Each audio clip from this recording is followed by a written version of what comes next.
Hi, everyone. We'll get started in a moment. My name is Amy Elias. I'm the director of the UT Humanities Center, and welcome to this wonderful talk today with John Dunne, Distinguished Professor of Contemplative Humanities from the University of Wisconsin-Madison. We'll be starting in a second. I'm just going to give everyone a chance to log in.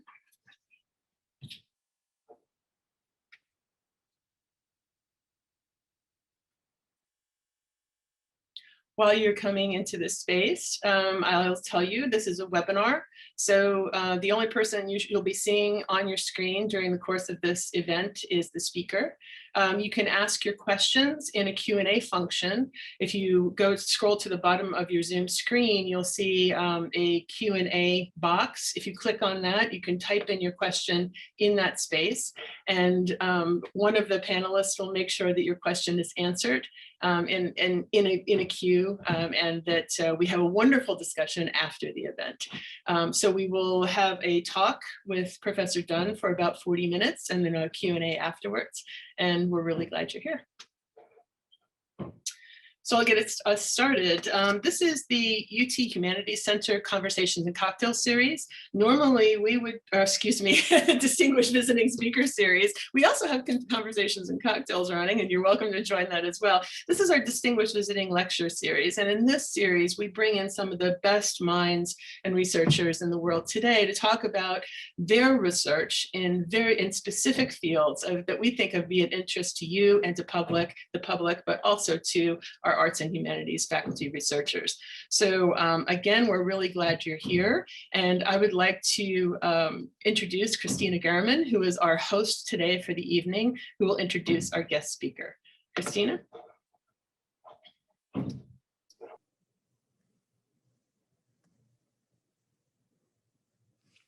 Thanks, Amy. Welcome, everybody.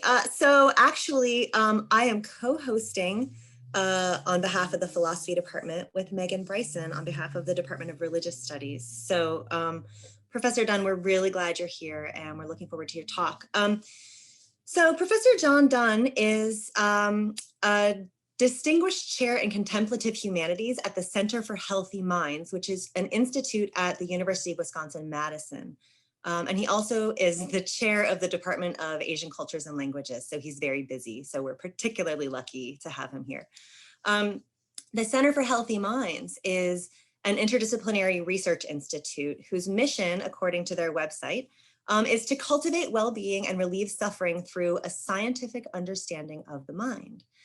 And accordingly, the core faculty and staff of the center conduct research that's focused on the question, what constitutes a healthy mind? Their approach is rooted in neuroscience, but it's distinguished by genuine and in-depth interdisciplinary collaboration with scholars across the arts and humanities, the physical and natural sciences, and the social sciences.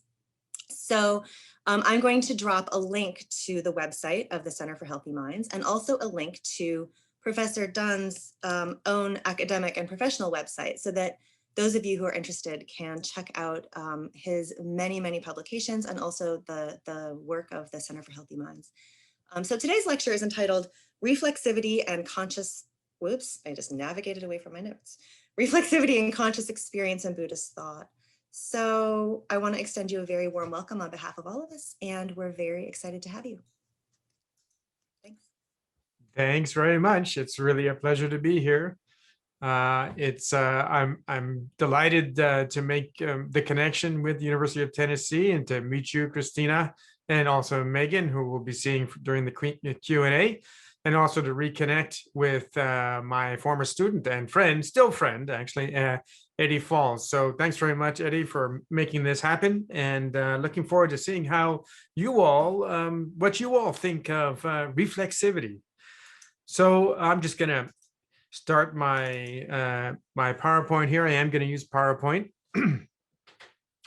I'd like to begin by saying, well, you know, what would happen if you just sort of type into Google, what is consciousness? And interestingly, one of the things that you get almost immediately is something from one of my collaborators, Giulio Tononi. It's not actually directly from him. It's from this fairly well-known online news magazine, The Conversation. And it's a journalist who's giving an account of Giulio Tononi's integrated information theory, which is a particular theory of consciousness that's being developed by Tononi and his collaborators, and to some extent, including me.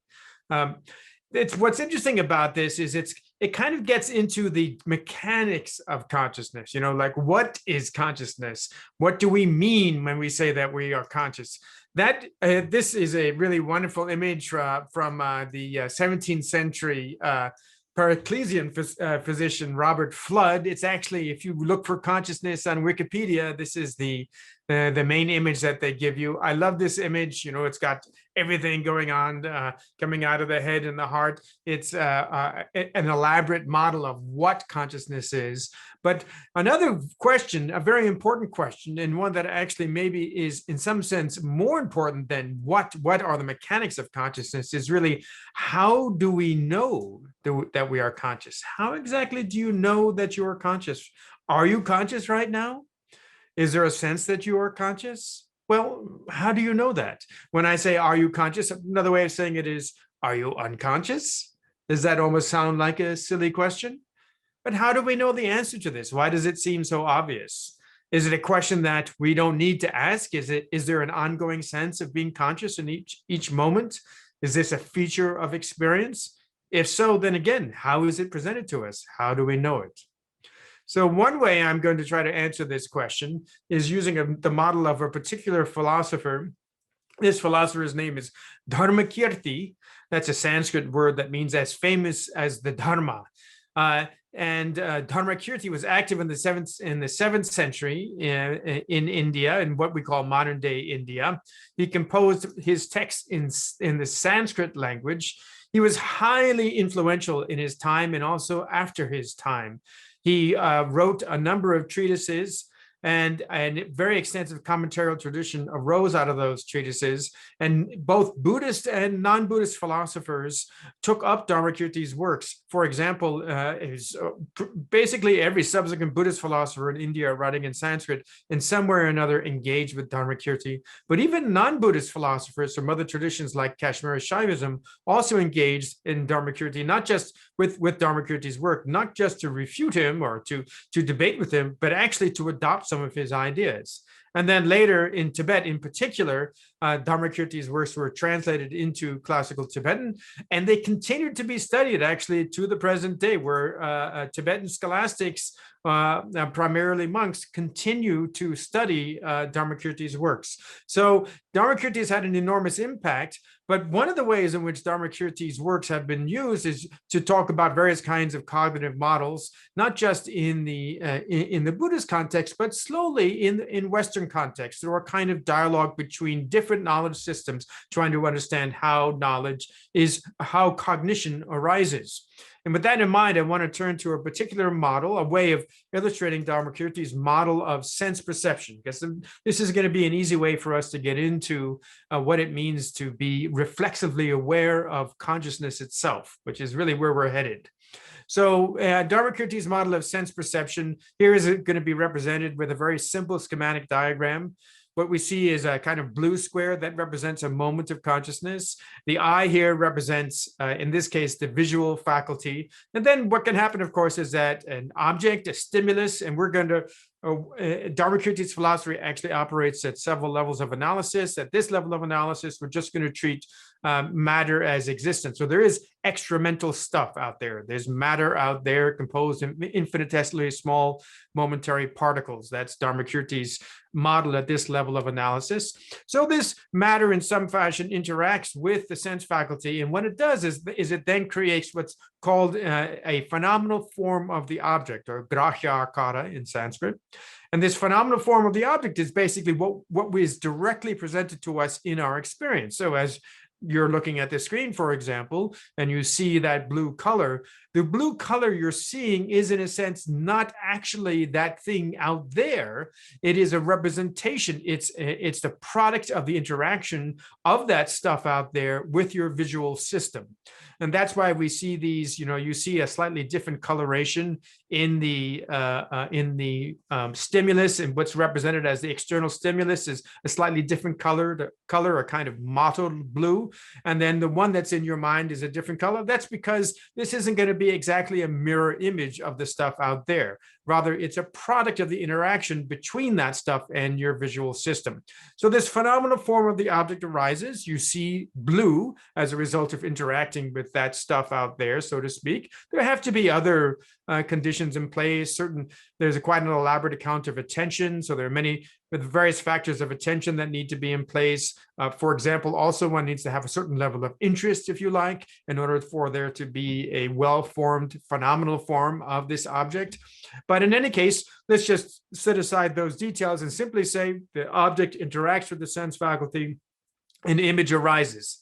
Along with that arises an image, and here I have a little smiley face. I hope that your sense of subjectivity is a smile. Well, maybe you don't, maybe you'd rather have a different face. Maybe smiley isn't your thing. But in any case, this is meant to indicate your sense of subjectivity. So in other words, as you are looking out, for example, at the blue dot on the screen, what's represented is that blue dot that's represented in consciousness. At the same time, there's a sense of a subjectivity that is the apprehender of that visual object. So on the one hand, there's the visual object, and on the other hand, there's what we call the phenomenal form of the subject that is also arising. And a key feature, there are a couple of key features of this. One of them is that both of these phenomenal forms actually arise simultaneously. So they are arising at the same time in each moment of visual perception, for example, or any other sensory perception. The object is being represented through this phenomenal form on the one hand in consciousness, and on the other hand, there's an ongoing sense of subjectivity. And this is arising in Dharmakirti's model. It's actually arising in each moment. So, and both of these, by the way, ontologically, the phenomenal forms are nothing separate from consciousness itself. They're just, in a sense, they're just made out of mind stuff. So just like everything else, it's just one moment of mind that is appearing in these different ways. Now, one way to think about this process is when we look at this image here again, this is just kind of a snapshot of a particular moment. We can also talk about this in terms of a causal sequence through time. And we can think of this in terms of the process of recognition, is what it's called, pratyabhijnana in Sanskrit. In other words, it's say, when I recognize, really another term we could use is categorization. When I categorize something as blue, for example, there's going to be a cognitive moment where I apprehend that visual object through an active categorization that we can also call conceptualization, when I conceptualize that object as blue. So let's consider, first of all, that we have these three causal streams running through time. And at time one, on the one hand, all the way on the right-hand side, we have, again, that extra mental physical stuff, the stuff out there. We have also the eye faculties, an element in the body. And then we have the stream of consciousness, again, flowing in time, one moment following the next, following the next. And in this first time one, what happens is we get that interaction between the sense faculty and the object. And in time two, what's it do? It produces, as we said before, it produces that phenomenal form of the object along with the phenomenal form of this subject. So those two occur together at time two. Of course, the sense faculty is continuing in time, change. And on Dharmakirti's model, all things actually fluctuate constantly, but we can talk about a certain kind of continuity, and good enough for us in this context. And then what happens eventually in time three, and there could be a few intervening moments, but essentially with the right conditions in place, again, conditions that have to do with attention, that have to do with interest and so on, a conceptualization of that object occurs. And that conceptualization here is represented by the quotation marks around that phenomenal form. So now we have in time three, we have, first of all, I should mention also in time one, of course, it looks like here we have a kind of blank slate, but it's not a blank slate. There's, gunk, as it were, in the mind, all kinds of interests, emotional states, positive, negative, whatever it might be. So that causal stream, it's not just that, that's part of the reason why we would say that the representation of the object is not simply a mirror image, because the representation of the object is conditioned by that gunk, if you like, by those various conditions that are going to alter the way in which that mental moment occurs in time too.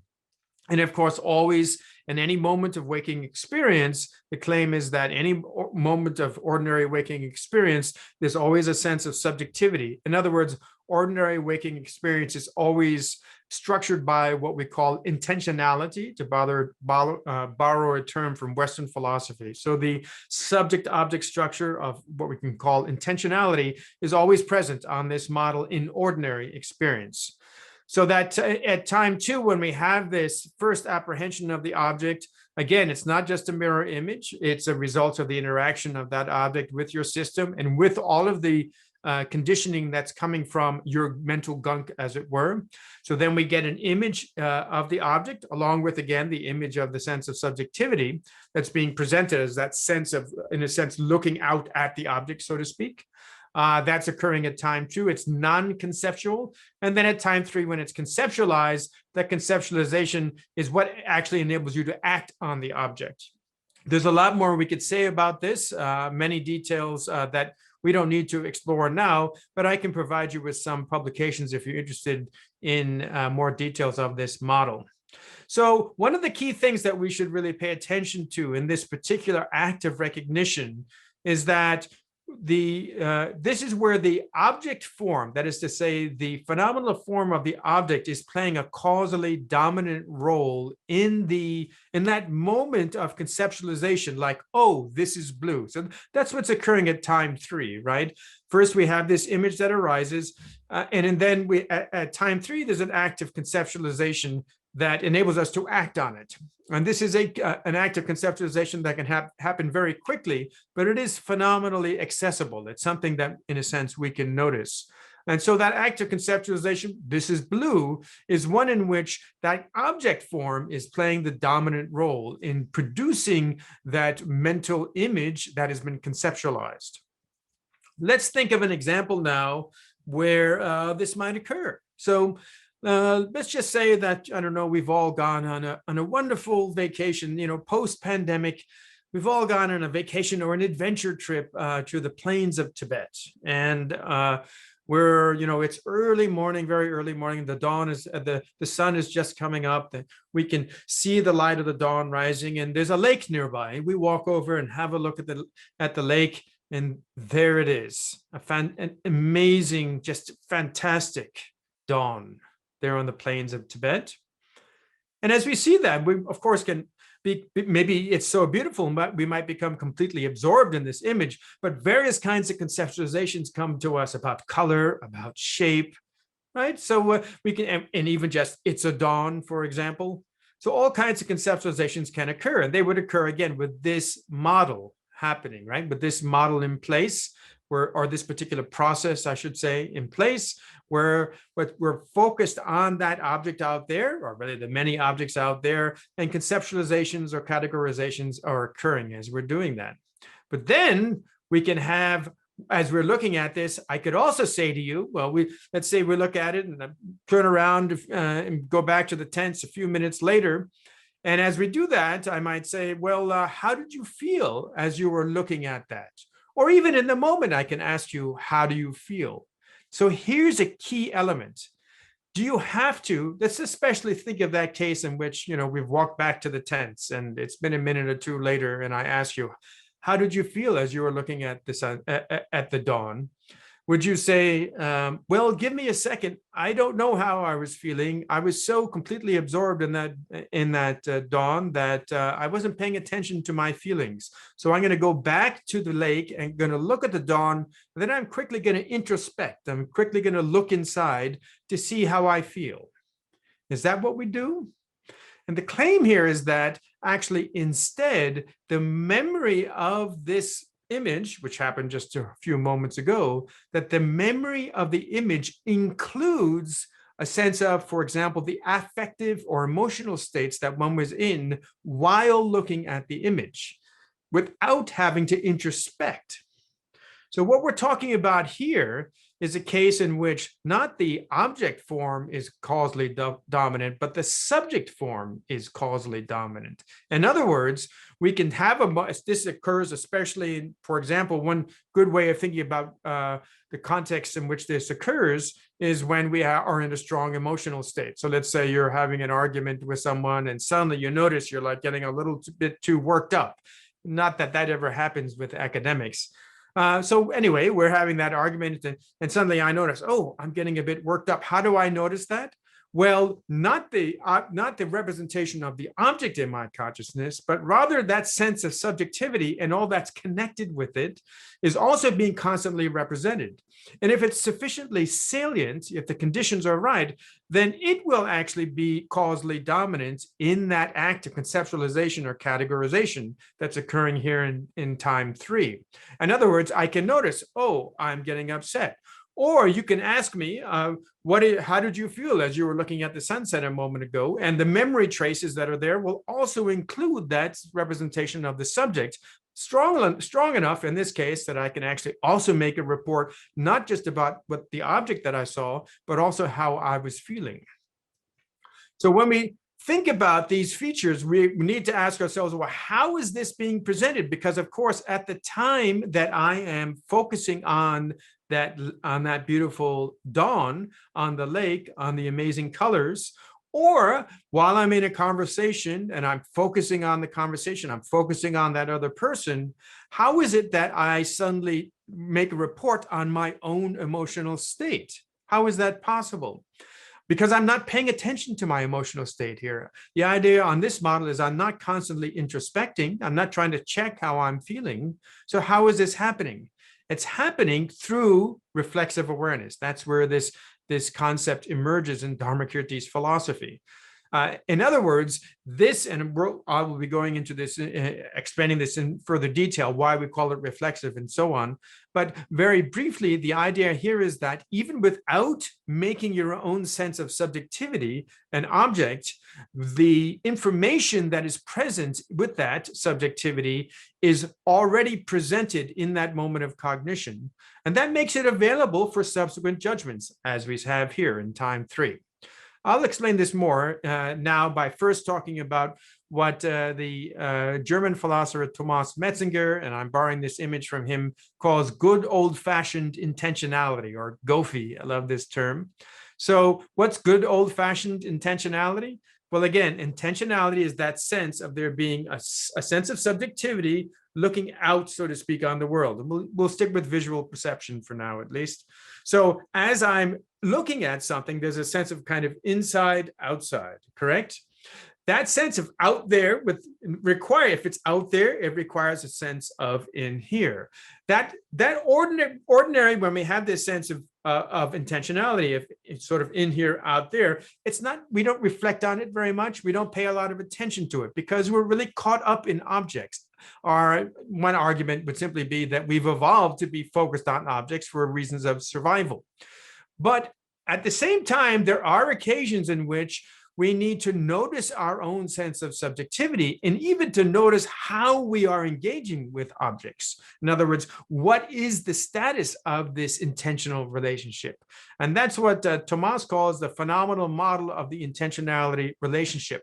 So that's in some ways exactly what Dharmakirti is talking about, that as we are gazing at objects, whether we are conscious of it in the sense, let me restate that, not conscious, whether we are going to make a report about our own subjectivity or not, whether we're going to notice something about our own subjectivity or not, that sense of there being that structure, objects out there, subjectivity in here, is constantly being presented to us. And that's this phenomenal model of the intentionality relation as I use it, not exactly as Thomas uses it.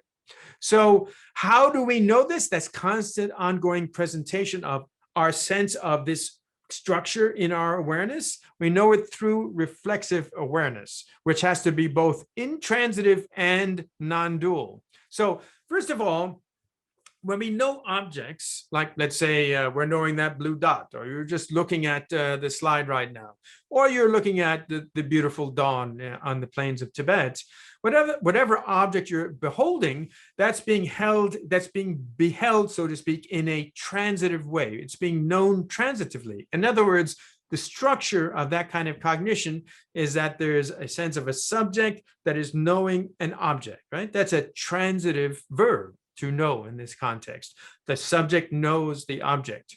That transitivity, however, is not how we know our sense of subjectivity in this ongoing way. Now, one way of thinking about knowing your subjectivity as an object would be where you sort of turn inward and look at yourself, right? And then you, in some sense, you turn yourself into an object. You reflect on your own emotions or whatever it might be, or even try to reflect on your own sense of subjectivity. Although we'll come to a question about that. That might not really be so easy to do.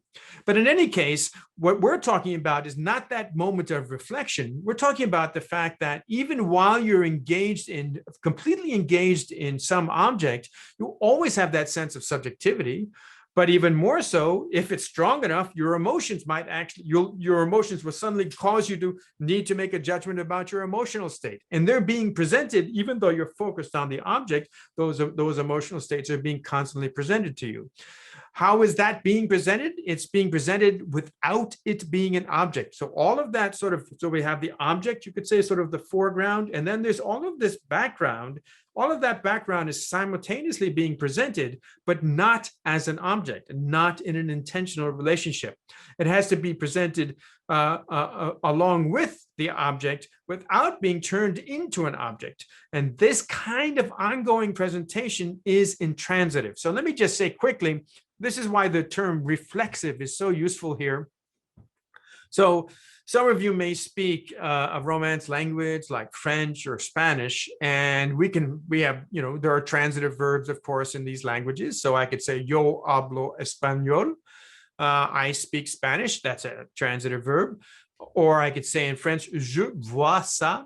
I see that. So those are transitive verbs, right?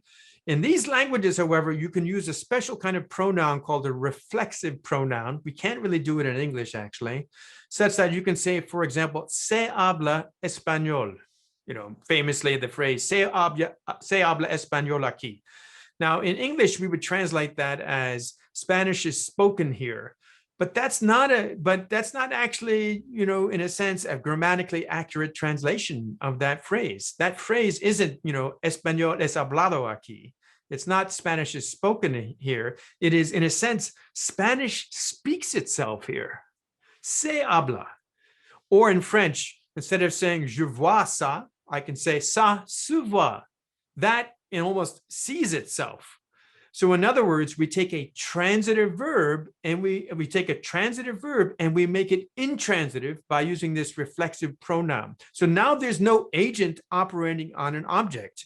That transitive action is now simply happening without the transitivity, right? So Spanish is speaking itself, so to speak. That is seeing itself, or being seen. Can't even say it in English. It's very difficult to do in English. But those of you that know those languages, I think, can understand what I'm talking about. So in the term that we've been talking about in Sanskrit, swa samviti, that swa is also a reflexive pronoun. So samviti means knowing or awareness. So here it's reflexive awareness. It's a kind of awareness it's as if it were transitive, like I know that, but now it's just self-knowing, but not knowing of self, not turning the sense of subjectivity or the mind into an object, but rather that's simply being presented in this ongoing way. Now, since it is intransitive, that also means that the sense of knowing one's own subjectivity, including one's emotions, for example, must be non-dual in the sense that it does not involve the subject-object structure of intentionality. Right now, that turns out to be a very important idea in Buddhist philosophy for various reasons. The idea of the non-dual. I'm not going to go into the details of that right now, but just we can talk about it later if you're interested in this. Why non-duality is so important. In any case, you might be wondering, well, if you're not too confused at this point, you might be wondering, like, wait a second, why can't I just say that when I'm looking out at the lake, that in some sense, if I need to know my own emotions, I'm just kind of observing my own emotions or my own subjectivity from some other standpoint. Or, if I'm in an argument with someone and I'm starting to get worked up, the way that happens is maybe I don't introspect exactly, but I have another standpoint that I can kind of observe my own sense of being the one in the argument. I can somehow see myself even while that's happening. Well, that's actually a debate that Dharmakirti engaged in quite a lot, and it's one that he feels like he had a really solid answer to. You can say that this is the question of there being a witness or some standpoint. And let's now bring this to the point of consciousness itself. So reflexivity is a way also, when we say that if I ask you the question, are you conscious? Again, almost a silly question. When I ask you that question, we can say, well, how do you know? How do you know that you are conscious? How do you know that you are not unconscious right now? One answer you might give is, well, I know that I'm not unconscious because here's my sense of consciousness expressed as being some subject, knowing some object, and I'm seeing that from some other standpoint. I'm sort of observing my own consciousness from some higher second order standpoint. So now the question would be, is that standpoint conscious or unconscious? In other words, is the sense of a witness, of one who's looking on your own consciousness, is that subjectivity conscious or not? How do you know? If you say, well, I know because I can take a new standpoint, and that new standpoint is going to tell me whether the one who's looking at my own consciousness is conscious. The standpoint of the witness of my consciousness is also conscious. And then we have a third order standpoint, right? The witness who's witnessing the witness, and the same question comes up. Is this sense of a witness for the witness? Is that also conscious? Is there a sense of consciousness there? And this leads to what we call an infinite regress. And it's a vicious infinite regress because it does not solve our problem. It does not solve our question. The question is, how do we know we are conscious? And at each level, that question does not find its answer. So for Dharmakirti, of course, the answer is precisely this sense of the ongoing sense of being conscious is being presented reflexively without there being a separate standpoint. And there are some good examples of this kind of awareness, actually, where we're a sense of our own subjectivity, or also our emotional states, or some other aspect of the background of our awareness is being continually presented to us. And here's a frame from the movie Inception. Here's another one from the movie Waking Life. These are good examples, actually, or these both point to a particularly good example of the way in which reflexivity would play a role in cognition in lucid dreaming. Because one of the features of lucid dreaming that's very interesting is when one is in a lucid dream, if one does a kind of introspection and says, oh, I am dreaming, right, where you attend to your own sense of being the one who is dreaming, it actually wakes you up from the dream. This is so because the attention on the dream is part of what sustains the dream. So if you turn your attention away from the dream and instead focus on your sense of being the one who's dreaming, now you've lost the engine that's driving the dream dissipates and the dream usually collapses. But those who are experienced in lucid dreaming are able to sustain the dream. And while they're sustaining the dream, what's happening is that they have a sense of it being a dream. So everything they're seeing looks clear and vivid, but they also have a sense of it being a dream in an ongoing way. So again, the background of their awareness, and specifically here, the frame of it being a dream is constantly being presented to them. In other words, the sense that their subjectivity is a dream subjectivity is constantly being presented to them without them having to introspect or to turn their own subjectivity into an object. That is one very good example of the role that reflexivity plays in the kind of what we call meta-awareness that is involved in lucid dreaming. There are various other contexts where this occurs. One of them we've already mentioned, emotions and lucid dreaming. Here's another good one. I'll give you a quick example. So I'm going to make a sound, And I really want you to pay attention to the sound as closely as you can. Like, everything depends upon really paying really good attention to the sound. Here we go. Ready? So, question for you. When you heard that sound, were you sitting down or standing up? Do you engage in an inference? Do you sort of, or an assumption? Do you say to yourself, well, before I heard the sound, I don't remember, getting up or sitting down, whatever it was. I don't remember getting up. And, after I heard the sound and you asked me what my body position was, I noticed that I was still sitting down. So I guess I must have been sitting down when I heard the sound. Could be. Or how about a much simpler explanation, which is just that the sense of your body position is being presented to you even while you're listening to the sound.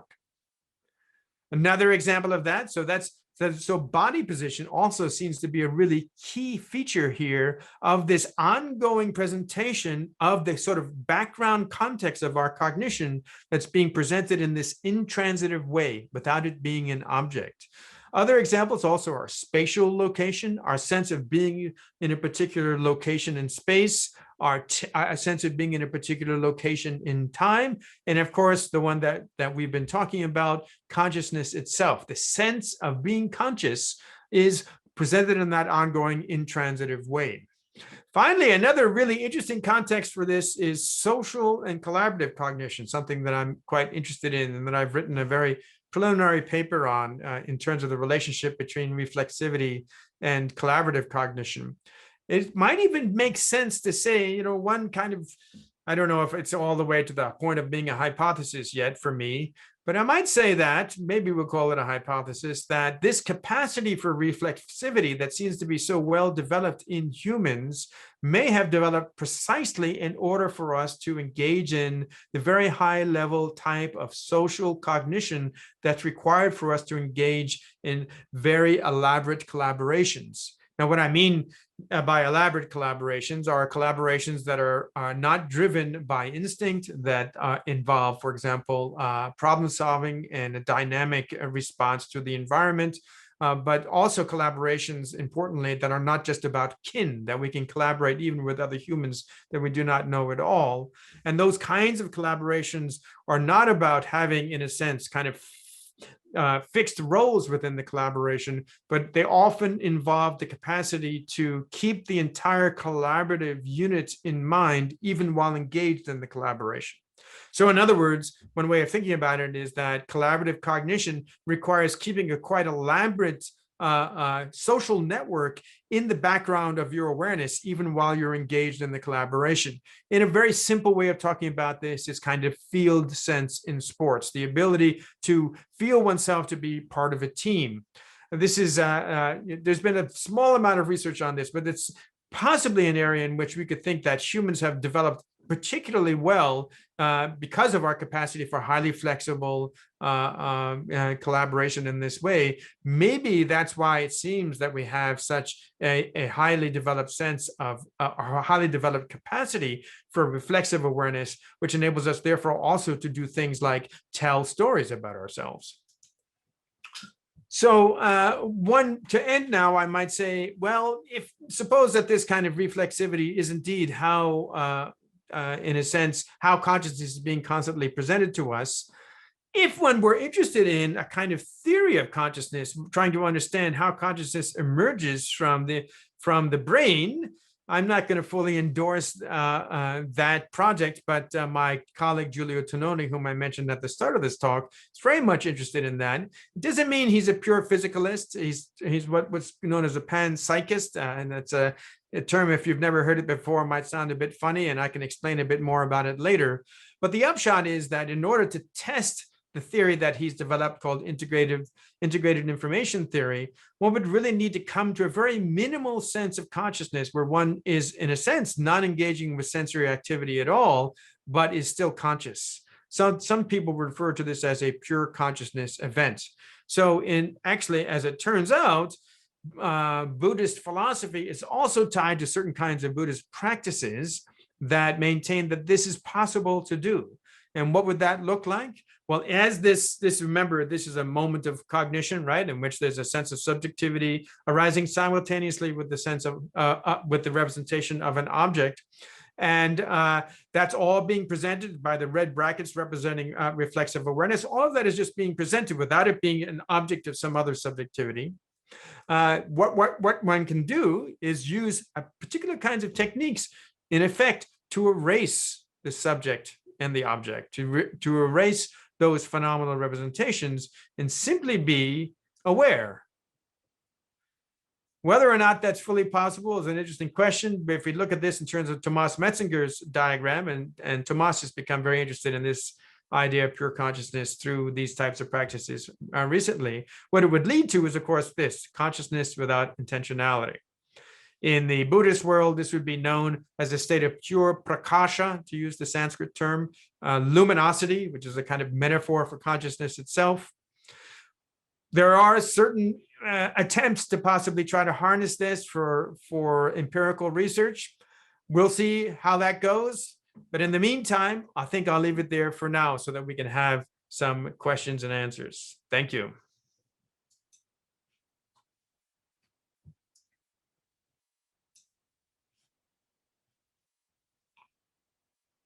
Okay, Megan, if you would put your camera on.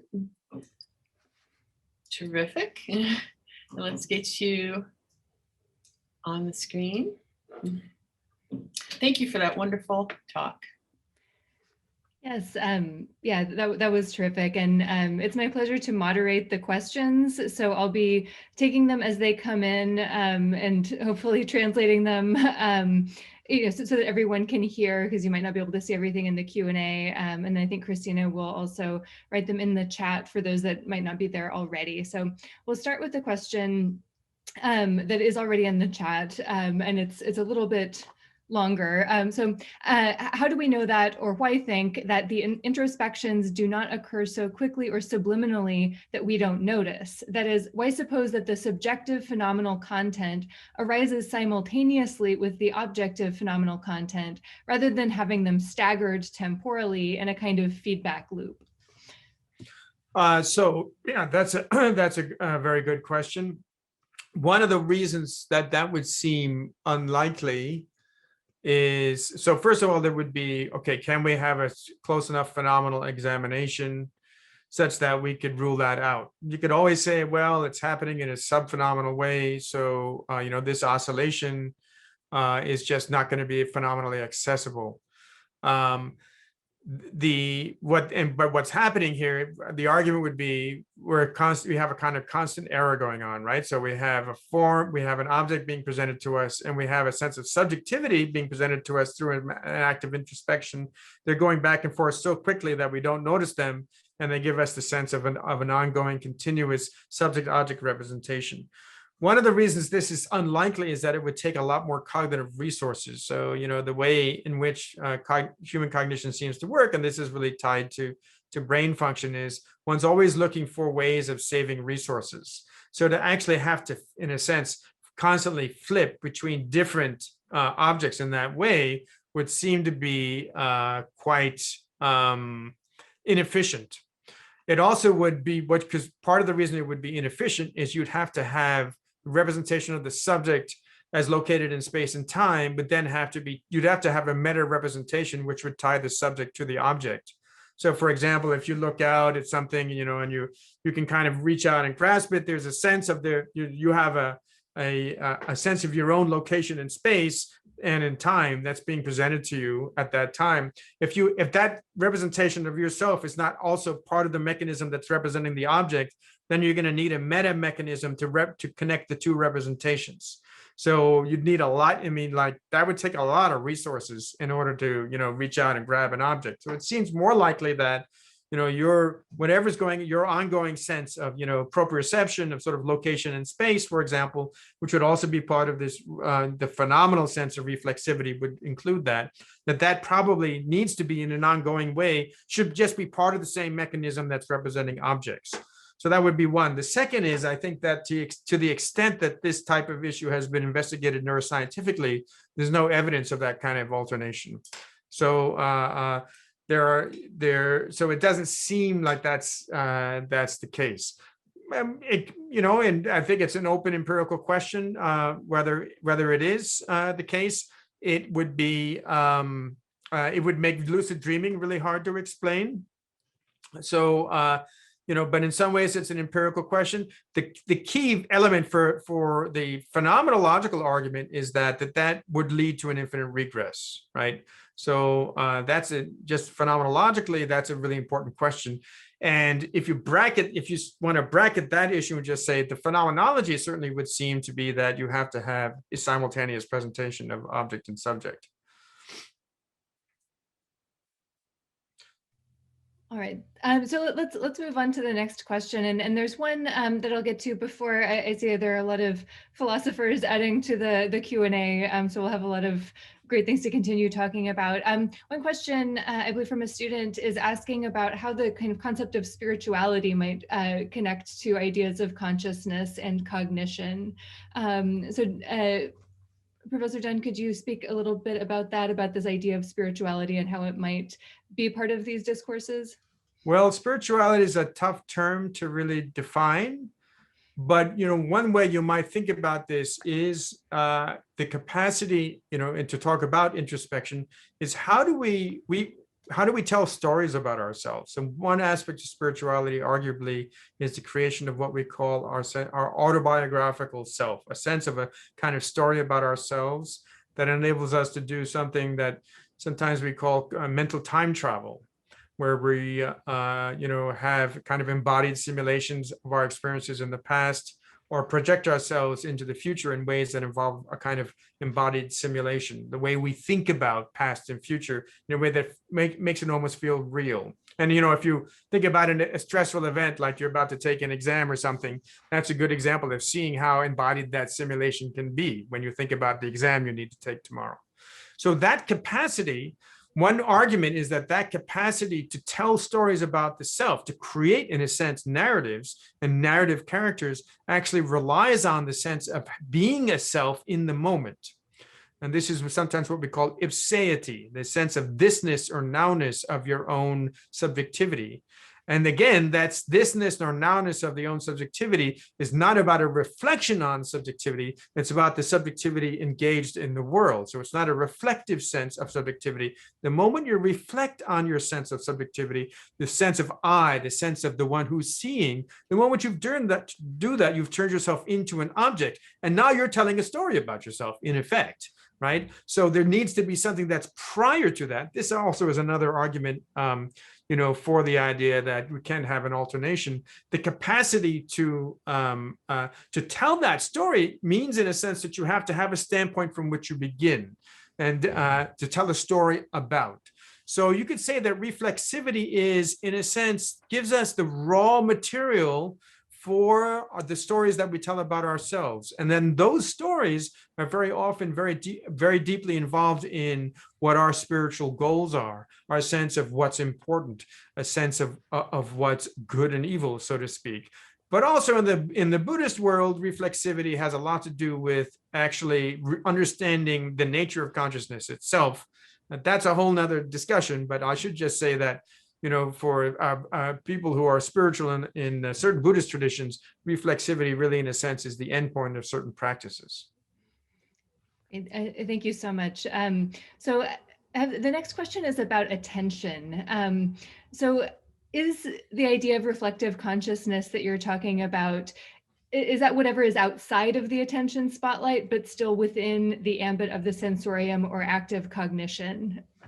No, so it's reflexive, not reflective. So reflective, when people use the term reflective, just to be clear, that probably my pronunciation, but so reflective is actually basically introspection, right? When it's turned to the self. So that would be a reflective cognition on the self, would be a self as not self as subject, but self as object. So reflexive awareness gives us a sense of self as subject.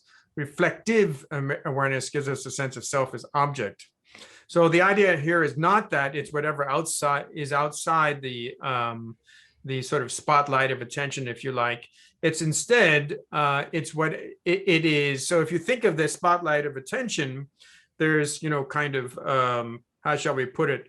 The metaphor of the spotlight is that cognition is oriented outward toward some particular objects. That orientation also is not just kind of, spatially, just picking out a spatial area. It's also a spatial area in relationship to subjectivity. In other words, it's over there in relation to this subjectivity.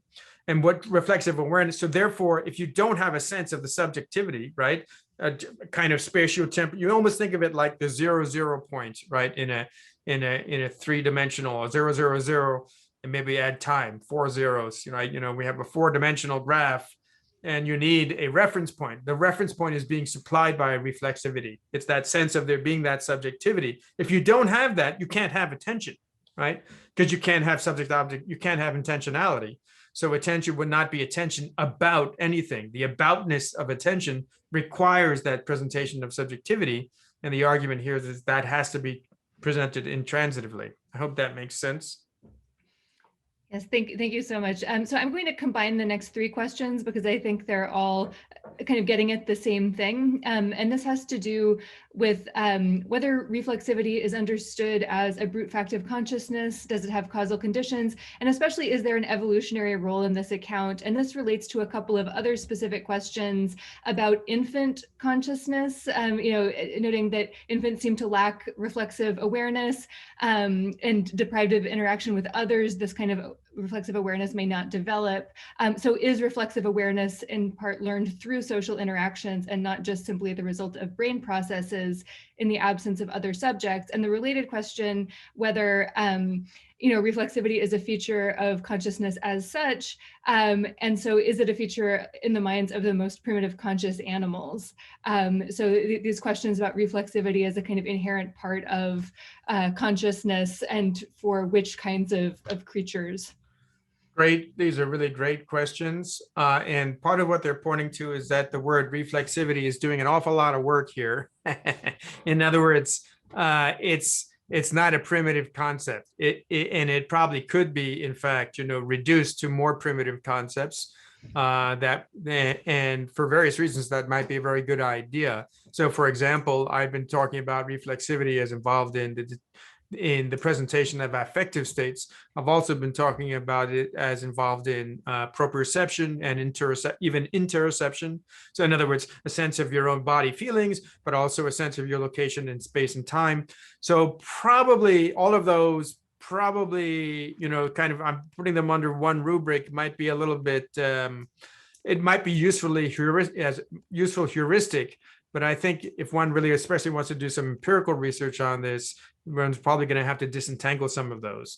Having said that, I will say, first of all, that if we think of this as the capacity to simply maintain that kind of spatiotemporal location for a perceiver, it seems likely that, let's say mammals at least, and probably many other creatures, have this kind of a capacity. Do we want to say that it also then contributes to a sense of consciousness? So that might be the really key question. On the one hand, maintaining a kind of tracking a spatiotemporal location as a perceiver, right, relative to objects of various kinds. And then on top of it, the sense of being a subject that is doing that.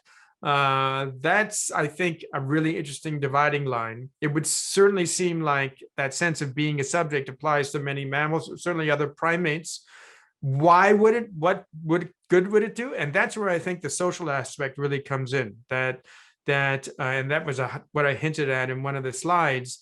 Is that I again don't really. It's not really a well-formed hypothesis at this point, but I have this sense that the kind of what I would say is very well developed reflexivity that we see in humans as opposed to, let's say, dogs, and dogs probably have something like this to some extent, it would seem, is that we have such an elaborate capacity for social cognition.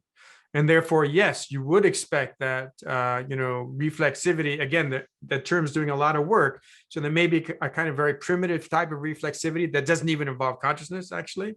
Then there's, in other words, it's just a subconscious or unconscious metacognitive feature or structure. or process maybe is a better term. And then there's a kind of reflexivity that includes consciousness that maybe even emerges out of that in an evolutionary way. And the purpose for consciousness in some sense is actually social, in order for us to be able to be conscious with others, in order for us to connect with others. And again, if you think about collaboration, collaboration is about engaging in some activity together while you are tracking all of that social information, and you're not separately tracking the social information, right? If you separately track it, you actually don't collaborate as well. And I think that's been convincingly shown. So putting all of those together, I'd say that probably, yes, it involves, reflexivity has evolved in humans and maybe other primates, in part as a result of social, emphasis on collaboration and social cognition. Therefore, we would suspect that it probably evolves in infants through social interactions, just like so many other human capacities. And that when we think about other kinds of creatures, other animals, how, the degree to which they have these kinds of capacities may very much depend upon how social they are. Thank you. So this next question is one that I actually also have a strong interest in. It's the question of how the sense of agency works in relation to reflexivity, since it seems, does not arise via observation. And so I guess the question is, does this view of consciousness draw a sharp distinction between the conscious and agential minds, as some Western views do? A sharp distinction between the conscious and agential mind, so a kind of agentive mind or consciousness. So one of the unique features, so in general, one of the reasons that in my experience, sometimes Western philosophers and also some cognitive scientists, and philosophers are sometimes cognitive scientists, are interested in Buddhist materials, is that they're kind of coming out of left field from a Western standpoint. So the utility is just the disruption, not necessarily that you can make a direct translation or that, you can simply adopt a model wholesale, but rather that there's a kind of, sometimes almost bizarre alternative knowledge system that disrupts one's own. And I think that can be very useful. So part of the way to think about what I'm talking about is, there may be direct kind of, ways in which one could adopt some features of this system, but also part of what this system is emerging out of is the Buddhist emphasis on the lack of any kind of self as agent. There is no controller. There's no kind of CEO self, as it were, as Wright, I think, calls it. In other words, no one's in charge. And so then you say, well, what about that, representation of the subject? But remember, the representation, the phenomenal form of the subject arises simultaneously with the phenomenal form of the object in each moment of awareness. So it can't be acting on that because it's simultaneous. So in order for it to act on it, they have to be occurring diachronically, not synchronically. So the upshot then is that sense of being a subject is not an agent, actually. It's not, it is, again, in a sense, it's like a reference point, you could say. It may also be a sort of social reference point in very important. It's like a spatio-temporal reference point or a social reference point. But it also clearly has evolved as including a sense of agency that maybe just simplifies the processing. I don't know. It's really interesting to ask why we get a sense of agency added on top of that. Well, what good that does us. And again, that may be a lot have to do with the social. But in any case, it's not kind of like a separation between the agent and the conscious, because there isn't any agent. There's no agency in this system, not in the way we think of it anyway. Yeah, thank you very much for that answer. So I think we have time for one more question, at least in the kind of official time of this event. And we're going to take another student question, which I think is also really, really well formulated. So since English does not really have reflexive verbs, yet other Romance languages do, do you think that the language shapes perception, as in does the culture shape the understanding of the concepts, and some languages have a harder time explaining it than others? Definitely. Yeah. So you should have a look at the work of Lara Boroditsky at University of California, San Diego. Lara Boroditsky has worked some on this. She's one person among many. I just happen to know her work a little bit.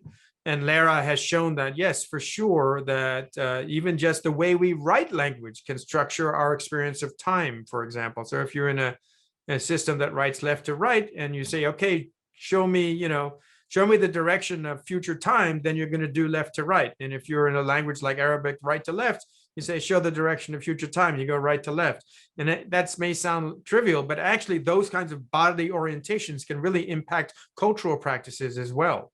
And another aspect of this is, you could say, a very interesting one actually is also how we organize space. So I'm saying you need a reference point, and we usually think of that reference point as the ego, as the self.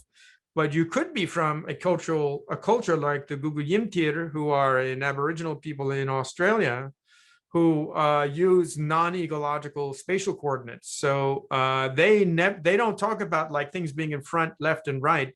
They talk about them always with cardinal directions, and they have a remarkable capacity to always keep track of cardinal directions. And I got this from an interesting sort of popular-ish book called Through the Language Glass, I think it's called. I've forgotten the author, but I've then read about the Guguyimtir in other contexts. And the upshot is that, like, if you put a TV on one wall and ask especially an older person in that culture to describe what's happening, you'll say, well, first he went north and then he went south. You put it on the other wall, he says, first he went east and then he went west. They don't say go right, left. They don't give you, like, if you go to the supermarket, they don't say, okay, go in the front door, then take a right, then take a left. They say, go in the front door, go north, then south, go north, then east, or whatever. So the upshot is that you could say that those cultural formations about how to keep track of yourself in space, you still need some kind of a tracking mechanism that's part of your sense of being a person. But that tracking mechanism could be something that's not tied to you as an individual. So that's actually really interesting to think how that kind of a linguistic formation and really a cultural practice might have an impact on your sense of identity. Those people, for example, the Guguyimtir, are said to, when they see themselves kind of going through a space, they ask to imagine themselves going through a space. We might see ourselves kind of like in the first person, possibly pretty often. They often see themselves from like top down. Like they kind of see themselves from a separate location. So anyway, I definitely think that language, and especially in explaining these kinds of issues, language has a really important impact on our capacity to understand certain types of concepts. Thank you. So Amy, should we keep going if people are interested in sticking around and if Professor Dunne has time? Sure, that's fine with me. I would say, I put in the chat, sorry to be an invisible voice. I feel like the voice of the deity here coming into the background. But in your chat is our next UTHC visiting professor, Marissa Parham, who is director of the African American History, Culture, and Digital Humanities Initiative at the University of Maryland. So I hope you look up our continuing events. Terrific. So we can keep going for those who are able to stick around, if that works. And I was really interested in this next question, so I hope there'll be time to address this as well. So this question is about the idea of non-dual experience. And so the person asking notes that this idea of non-dual experience is presented as absolutely natural and always present in reflexive introspection, yet so many practices in Buddhism and other non-dual traditions point to this as difficult to know. So what is the role of recognition in the context of consciousness or direct experience in the role of reflexivity? Right, so that's a very, that would take a long time to give you a full answer to, but I just say that, so in the traditions that emphasize the non-dual awareness, like in Tibet would be Dzogchen and Mahamudra. In East Asian Buddhism would be Chan and its various forms like Xion and Zen, primarily those traditions. And let me focus especially on what I know best with Dzogchen and Mahamudra in Tibet. Reflexivity, and this comes out of, I should say, is very explicit in traditions that actually predate that, like this 7th century commentator Shakyabuddhi, or even in Dharmakirti himself. So here's the idea. Basically, this reflexive awareness of that one sense of like being a subject going through the world, so to speak, the argument is it's constantly occurring in every moment. For that sense of subjectivity, even while you're focusing on objects, you're focusing on something, and even so a sense of subjectivity is presented. So that has to be presented intransitively, which means it's not presented as an object, which means the awareness of your sense of subjectivity is a non-dual awareness in the strict sense that it's not structured by subject-object duality, right? So it's advaya is the term in Sanskrit. So that's happening all the time. In fact, in some traditions, that's actually identified as Buddha nature, in fact. So if it's happening all the time, why don't we notice it, right? Why don't we recognize that it's happening all the time? One way of saying that is, one way of articulating why we don't notice it is that we're so caught up in objects that we think that the only way we can know is sort of through intentional structure. Knowledge is always about knowing that, so to speak. So that's a very simple way of opening up a whole can of worms that digs down into that area. And why is that? Because we always want to get what we want and avoid what we don't want. So you can even start to tell an evolutionary story about that, why we're so focused on objects, and stuff about our sense of subjectivity only becomes relevant under certain conditions, a lot of them social. So in the traditions that emphasize this, the goal is not to come to something is not to get something you don't have already, because you already have it in every moment. It's to learn how to let go of the things that are obscuring the experience of it. And the experience actually is happening all the time. It's just like it's covered over. So it's actually very similar to what my colleague Giulio Tononi wants to do to get to kind of a pure consciousness event. You, in a sense, need to disengage from all of the getting and avoiding, which is why being effortless is such an important part of the practices that are said to lead to a state in which that reflexivity is really manifest to one. And importantly, when this kind of reflexivity, that aspect of awareness is manifest, the claim would be that since that's not a standpoint, you can even have it, you can still have your content doesn't have to disappear necessarily. But the sort of therapeutic aspect of it, which is maybe tied to, I don't want to equate Buddhist practices with psychedelics, but I'm involved in research in psychedelics right now for treatment-resistant depression. And one of the hypotheses about why psychedelics seem to be so effective, and there's some preliminary research that demonstrates that it could be extremely effective for a treatment-resistant depression, is that it kind of takes that sense of the self offline, so that the whole capacity to tell a story about the self also collapses. And, the sort of nasty meta-narrative universe of depression just goes away for a little while. And that introduces a kind of plasticity into the system, as well as possibly a physiological plasticity. So analogously, in the Buddhist experience of just reflexivity, you could still have subject and object, but you don't have a sense that you're the subject, right? So you're the sense, the representation of your subjectivity is not you, right? Which if it were induced, let's just say that there's clearly a kind of overlap between that and depersonalization, but there's reasons why it's not the same as depersonalization. So in any case, that sense of, letting go of being the subject and so on, that's where this idea of recognition emerges. And a term that's especially important in the Mahamudra and Dzogchen traditions. But to get into all those details would take me too long. So. Yes, I think most of these questions could generate books. Yeah, I do have some stuff on, I give talks for Upaya Zen Center, so you can maybe find something there on that topic. And thank you. So there are a couple more questions still. One that I see in the chat is, from this presentation, are you saying that ancient Buddhists predicted correctly how we perceive our environment according to neuroscience, which I think is a really great question about the relationship between some of the classical Buddhist sources that you're, bringing into conversation with neuroscientific approaches? Yeah, no, I would not say, I think that I think lots of ancient philosophers, not just Buddhists, had got all kinds of things right that, scientists are sort of now discovering in some ways.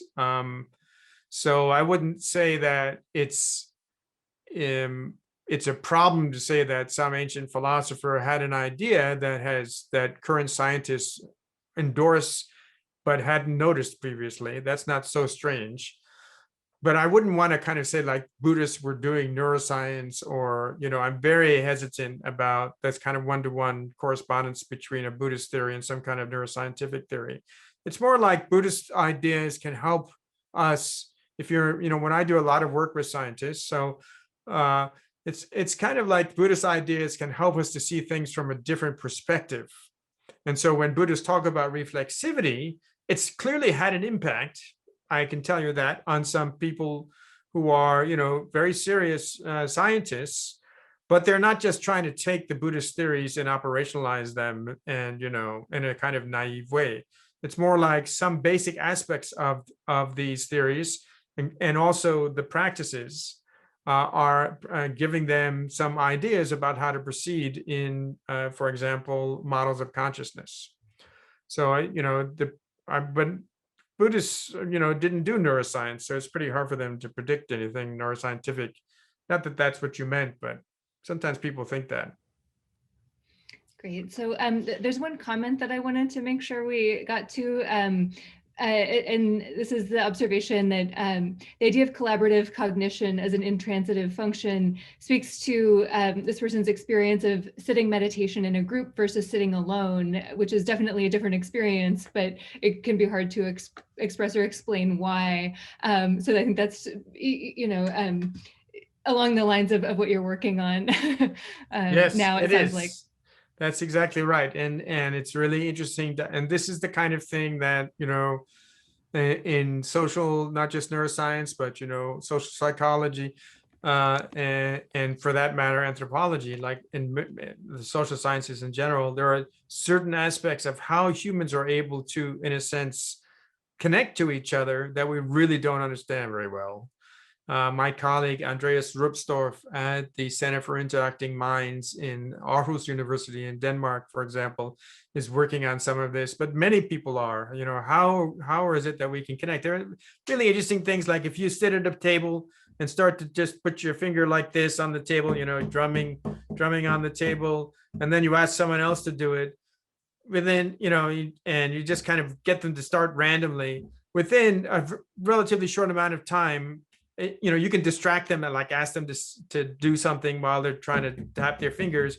They will either be simultaneous or directly in alternation after a little while, like without intending it. They just do it. And they're strangers. So it's just one of the very simple examples of the ways in which we humans, we have no idea, actually, in many ways. One of my favorite examples, I won't take too long here, but this was an article, I believe it was in Trends in Cognitive Science, a very high impact scientific journal that Andreas's group did. And they looked at their firewalkers in the Basque Country in Spain. I mean, who knew there were firewalkers in the Basque Country in Spain? But apparently there was some tradition there. And they wired up the participants with, with various kinds of monitoring devices that really gave them quite low level heart rate dynamics, not just pulse, but like actual heart rate dynamics.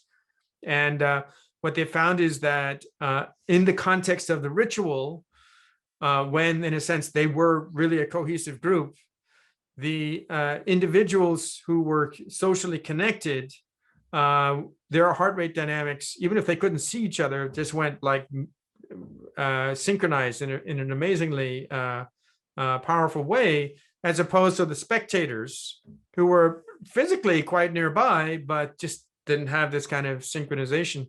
And when these same people went to the market or whatever, they didn't synchronize in that way. It's like there needed to be this particular kind of collaborative context, essentially a ritual context. So that article says, we've proven Durkheim right. I love that phrase in that article. It might be a little overstated, but that's just another example. Like, wow, how do we connect? We were just really learning, I think. Right, well, thank you so much. And I think at this point, we need to give Professor Dunne a rest, but I'm sure Amy will take us out, and we could all thank Professor Dunne for his wonderful talk. Yes, thank you so much. That was utterly fascinating. I know everybody in the audience could go for another hour. They were totally fascinated. Megan and Christina, thank you so much for arranging this lecture. It's just terrific. And I hope we can see you all again soon. Thank you. Thank you so much. Thanks very much. Thanks, everybody.